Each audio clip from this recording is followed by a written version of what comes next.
चुनाव को लेकर लगातार अपडेट आपको दे रहे हैं। इसी कड़ी में आज हमारी टीम एक बार फिर से पहुंच चुकी है सोनीपत के वार्ड नंबर 20 में। वार्ड नंबर 20 की बात करें, पहले जो पार्षद रही है नीतू दहिया जी कांग्रेस पार्टी से रही हैं, और किरण बालाजी की बात करें, पहले भी बीजेपी से पार्षद प्रत्याशी जो है रहे और दोबारा भी टिकट मांगते हुए लगातार हमें नजर आ रहे हैं। तो इस वक्त हमारे साथ किरण बालाजी मौजूद है, साथ में उनके हस्बैंड भी जो बैठे हुए हैं, कंधा से कंधा मिलाकर जो है मैडम का सहयोग करते हैं। तो सर, आप दोनों का बहुत बहुत स्वागत है हमारे चैनल में। आपका भी बहुत बहुत स्वागत करते हैं जी। आपके चैनल के माध्यम से मैं सभी को नमस्कार करती हूँ जी। और बताइए जी।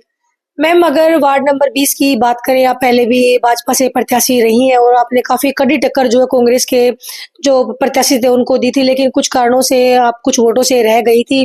तो लेकिन अगर वार्ड 20 की बात करें, काफी समस्याएं जो आपकी बार हमें नजर आ रही है, तो क्या कुछ कहें, कितनी समस्याएं आपके वार्ड में है? जी, हमारे वार्ड में सबसे पहले समस्या तो सीवर लाइन की है। सीवरों की समस्या है। गली में भी कोई मतलब पिछले 5 साल से कोई वो नहीं हुआ। पानी की समस्या है, तो यही है। स्ट्रीट लाइट की भी समस्या कुछ हद तक हल हो चुकी है, जो कि हमारे सहयोग से मतलब लाइटें मैंने लगवाई हैं जी। तो यही है बस समस्या। और पानी की समस्या है, जो कि हम ये सोचे भी पार्षद बनेंगे तो निकासी, जो कि रोड पे पानी फ्लाईओवर भर जाता है, उसकी निकासी की वो करेंगे। जी, अगर आप के राजनीतिक सफर की बात करें, कितना पुराना है, कब से बीजेपी पार्टी में है, क्या कोई पहले और पार्टी भी आपने ज्वाइन की थी, बीजेपी पार्टी में ही? नहीं, मैं 2014 से बीजेपी पार्टी में ही हूँ, तो मैंने कोई और पार्टी ज्वाइन नहीं की। और बीजेपी मैंने प्रदेश स्तर तक मैंने दायित्व निभाया है। कोई और पद भी आपको मिला था या सिर्फ चुनाव ही है? नहीं, मैं पहले स्टार्टिंग में 2014 में जिला महामंत्री थी। उसके बाद मैं प्रदेश कार्यकारिणी सदस्य महिला मोर्चा, और उसके बाद प्रदेश सचिव। अब मैं जिला कार्यकारिणी सदस्य हूँ। तो पहले भी आपने चुनाव लड़ा था, अब भी आप दोबारा से टिकट मांगते हुए दिखाई दे रहे हैं। क्या लगता है कि पार्टी आप पर दोबारा से भरोसा करेगी? जी बिल्कुल, पार्टी भरोसा करेगी हमारे ऊपर, क्योंकि वो किन्हीं कारणों से मतलब हम कुछ ही उससे रहे थे। और जिस दिन से इलेक्शन हुआ 2020 से 1 जनवरी 2021 से मैं पार्टी में लगातार कार्य कर रही हूँ। पार्टी के लिए तो कर रहे हो मैम आप, लेकिन जनता के बीच में आप कितना जाते हैं? जनता के बीच में भी देखो, जनता के सुख दुख में अपने वार्ड में मैं हर जगह जाती रहती हूँ। कभी जनता कोई मुद्दा आपने उठाया है? हाँ, जनता का मुद्दा हमने, जैसे सीवर लाइन की थी या हमारी गली बनने की थी, प्लास्टिक वाली गलियां बन रही थी, तो उसके खिलाफ भी हमने मना किया था भी हम ये वाली गलियां नहीं बनवाएंगे, वैसे बनवाएंगे। ये सेंटर लॉकिंग टाइल वाली प्लास्टिक वाली लेयर की गलियां नहीं बनवाई हमने। तो उससे थोड़ा बहुत मतलब किया हमने, ऐसा कुछ नहीं है। तो दोस्तों, आप हमारे साथ सुन रहे किरण बालाजी को। अगर वार्ड नंबर 20 की बात करें, वैसे तो बीजेपी पार्टी से काफी उम्मीदवार जो मैदान में, लेकिन किरण बालाजी इस वक्त एक काफी स्ट्रॉन्ग उम्मीदवार जो रही, क्योंकि पिछली बार भी कड़ी टक्कर जो है इन्होंने दी थी, और साथ में इनके हस्बैंड भी हैं। सर, क्या कहेंगे आप? जनरल में आपका वार्ड है, तो आपने ये पिछली बार तो जैसे महिला वार्ड था तो मैडम आपकी लड़ रही थी, लेकिन आपने ये नहीं सोचा कि जनरल है कि आपको लड़ना चाहिए? देखिए, मेरी जो वाइफ है किरण बालाजी, ये शुरू से बीजेपी पार्टी से जुड़ी हुई है, और इन्होंने जो अपने काम किए हैं और जो पार्टी के लिए काम किया है, तो पहला हक इन्हीं का बनता है, यही पार्टी के लिए लड़े। और यही, क्योंकि इनका ही फेस है, वार्ड के लोग इनको जानते हैं, मुझे नहीं जानते। मुझे तो ये कहते हैं किरण बालाजी के हस्बैंड है। अच्छा। मेरा तो नाम भी नहीं जानते थे। अच्छा। मगर पिछले इलेक्शन में लोगों ने क्या कहा, हमारे जो पोस्टर थे उसमें मेरा कहीं फोटो नहीं था। अच्छा। तो लोगों ने कहा इसका हस्बैंड तो साथ में है नहीं। तो इस बार मैंने अपने फोटो अपनी वाइफ के साथ में लगाए हैं। अच्छा। ताकि लोग ये ना कहे कि इनके हस्बैंड साथ नहीं है। मैं हमेशा इनके साथ खड़ा हूँ, इनके पीछे खड़ा हूँ और पूरी सपोर्ट करूंगा। और हम कोशिश करेंगे 20 नंबर वार्ड से टिकट किरण बालाजी को ही मिले और इनको मैं विजयी बनाऊं। और देखिए, मैंने 25 साल देश की सेवा की है। 5 साल में आर्मी में रहा, 20 साल में पैरामिलिट्री फोर्स में रहा, एज ए अफसर रहा। और हमने अपनी देश सेवा का जो जज्बा है, अब उसको अपने यहाँ समाज सेवा में, अपने वार्ड की सेवा में, अपने रिश्तेदार, पड़ोसी, अड़ोसी, अपना जो समाज है, इसके जो परेशानियां है जो मैंने बड़े नजदीक से देखी हैं, अभी हम इनको दूर करेंगे। और क्योंकि हमारे पास और तो कोई काम है नहीं समाज सेवा के अलावा, हम तो फ्री हैं, पेंशन मिलती है और कोई दिक्कत ही नहीं है। तो जो हमारे पास जितना टाइम है, अब उसको समाज सेवा में और अपने वार्ड की सेवा में लगाएंगे। बिल्कुल, देखिए सर ने बड़ा ऐलान यहाँ पर कर दिया। देखिए, महिला शक्ति में कोई दो राय नहीं कि महिला हर क्षेत्र में आगे, लेकिन जब साथ मिल जाए अपने हस्बैंड का तो कहने ही क्या। और देखिए, सर ने पहले देश की सेवा की, अब समाज सेवा के लिए कमर कस ली है, लेकिन चाहते हैं कि किरण बालाजी को ही आगे रखा जाए, क्योंकि काफी टाइम से जो बीजेपी से जुड़ी हुई और काफी स्ट्रॉन्ग उम्मीदवार जो है नजर आ रहे हैं। तो सर मैम कौन कौन सा एरिया आपकी बार, जैसे वार्ड आपका भी चेंज हो गया, पहले अभी वार्ड 20 बन चुका है, तो कितना एरिया अभी नया जुड़ा है, कितना कटा है, क्या कुछ हुआ है? हमारा पहले ईदगाह थी जो कि कटी है, और नया एरिया प्रगति नगर कटा है, प्रगति जी। नगर प्रगति नगर कटा है, जी। शास्त्री कॉलोनी कटी है, जी। और थोड़ा सा जो इलाका था गढ़ी ब्राह्मणा के सामने कॉलोनी है वो भी कटी है। उसके बदले में क्या हुआ है, मालवीय नगर मिल गया इधर जो इलाका है, और कुछ थोड़ा सा विकास नगर की एक गली है उसका थोड़ा सा हिस्सा आता है, और प्लस से मौलाना चौक से थोड़ा लेफ्ट साइड में जब जाते हैं तो वहां पर जो सेक्टर 23 वाला रोड है उसके इस तरफ का इलाका मिला है। ये अच्छा। मालवीय नगर का ही पार्ट कह लीजिए आप। अच्छा, हाँ जी। तो सर एक सवाल और मैं करना चाहूंगी। देखिए थोड़ा पर्सनल सवाल है। देखिए आपने देश की सेवा की, अब जो मैडम जो है अभी राजनीति में है लगातार, कभी कुछ परेशानियां भी आती है लाइफ में? क्योंकि देखिए कोई महिला को घर भी संभालना होता है, बाहर भी संभालना होता है, तो क्या कहेंगे इनके बारे में? देखिए मैंने शुरू से ही मल्टीटास्किंग एक वर्ड है जी। जिसमें क्या होता है ना कि आप अपने घर के काम के अलावा, परिवार के काम के अलावा, खुद के काम के अलावा जब तक बाहर का कोई काम नहीं करेंगे लोग आपको नहीं जानेंगे। बिल्कुल। ऐसे तो सब लोग जीते हैं, अपना खाना बनाया, रोटी बनाई, घर के कपड़े लत्ते, बच्चों को संभाला, तो लाइफ सभी की है। इससे हटके जो अपना टाइम देता है पब्लिक के लिए, जो समाज के लिए अपना टाइम देता है, वही तो आगे आएगा। बिल्कुल। तो मैंने इनको शुरू से यही सिखाया है। जैसे मैं फोर्स में रहे तो हमें बहुत सारी चीजें संभालने का मौका मिला, काफी चीजें एक्सपीरियंस में आई कि पब्लिक को कैसे हैंडल करना है, कैसे समाज में काम करने हैं, वेलफेयर के वर्क कैसे करने हैं, कैसे लोगों को जोड़ना है, वो सब चीजें मैंने इनको काफी सपोर्ट किया है। जैसे इनको प्रदेश सचिव तक के पोस्ट तक ये गई है महिला मोर्चे में, और उन्होंने काफी अच्छा काम किया उसमें, और उसको देखते हुए इनको भी प्रदेश का जिला कार्यकारिणी सदस्य भी बनाया गया। और इत्तेफाक से आपको मैं बताना चाहूंगा कि मैं भी जिला कार्यकारिणी सदस्य हूँ आज की तारीख को बीजेपी से। जी।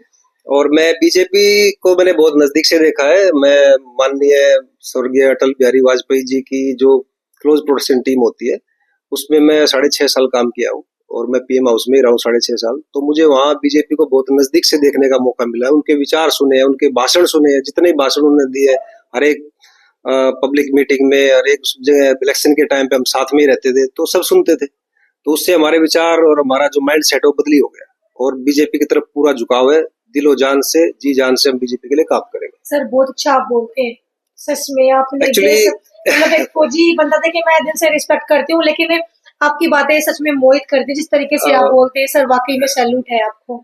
मैडम बात ऐसी है, देखिए जो लीडर होता है ना, जिसने बॉर्डर पे लड़ना है, फौज को लेकर आगे चलना है, अगर वो लीडर की तरह बात नहीं करेगा, लीडर की तरह अपना स्पीच नहीं देगा, उसके अंदर उन लोगों को कंट्रोल करने की क्षमता नहीं होगी, तो उसको कोई अपना लीडर मानेगा नहीं। तो इसलिए जो फौज चलती है कमांडर से, बिल्कुल, तो उसी तरह यहाँ पर भी है। यहाँ पर अगर हम अपने लोगों को गाइड नहीं करेंगे, अपने वार्ड के लोगों को, उनकी समस्याओं को नहीं समझेंगे, तब तक हम सफल नहीं हो सकते। तो इसलिए हम चीजों पे बहुत काम करते हैं। मैंने अपने जो पैम्पलेट्स भी बनाए हैं, और जो हमने जो अपना एजेंडा भी रखा है, उसमें मैंने लगभग 20 चीजें गिराई कि हमें ये काम करने हैं। देखिए बिजली, पानी, सड़क, सीवर ये कॉमन है। मैंने इसके हट के, जैसे सबसे बड़ी समस्या क्या है, हर एक गली में तार लटके पड़े हैं जी। चाहे वो बिजली के तार हो, चाहे वो आपके केबल के तार हो, चाहे आपके ये मतलब जो भी बिजली स्ट्रीट लाइट के तार हैं, सब लटके हुए हैं। ये जिससे नुकसान होता है, लोगों को परेशानियां होती है, इसको ठीक करवाएंगे। बंदरों की समस्या है, बंदर आते हैं, बच्चों को काट लेते हैं। डॉग्स की समस्या है, लोगों की संख्या बढ़ गई है, छोटे छोटे बच्चे परेशान होते हैं, लेडीज परेशान होती है, तो उनको उनका जो क्या कहते हैं, उनको नसबंदी जैसे बोलते हैं, वो उसके टीके लगा के उनकी जनसंख्या कंट्रोल करेंगे।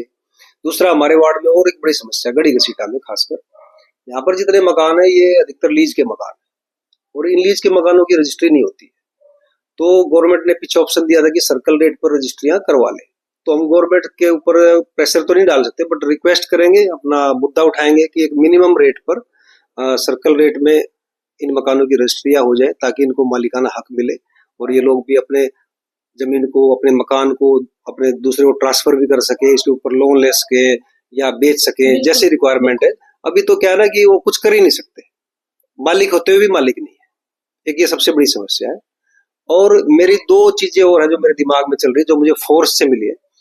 हमारे वार्ड नंबर 20 में एक बहुत अच्छी जगह है, सुभाष स्टेडियम। जो एक सेंटर प्लेस है जहाँ पर बच्चे बड़े बूढ़े सब अपना मॉर्निंग में फिजिकल एक्सरसाइज कर सकते हैं, वॉकिंग कर सकते हैं और स्पोर्ट्स एक्टिविटीज कर सकते हैं, मगर उसमें अभी उस सुविधाओं का बड़ा टूटा है। और हमारे माननीय एमएलए साहब निखिल मदान जी ने उसको बहुत अच्छे से उठाया विधानसभा में, और इसके ऊपर शायद ग्रांट सैंक्शन भी हो गई है और जल्द ही इसको बहुत अच्छा स्वरूप मिलेगा और इस पे काम होगा। और दूसरा ये है कि जितने हमारे बुजुर्ग लोग हैं उनके लिए कोई बैठने की ऐसी कम्युनिटी सेंटर टाइप का कुछ है नहीं जहाँ पर ये लोग इकट्ठे होकर बैठ सके, बातचीत कर सके, इनके लिए कोई मनोरंजन के साधन हो, वो भी नहीं है।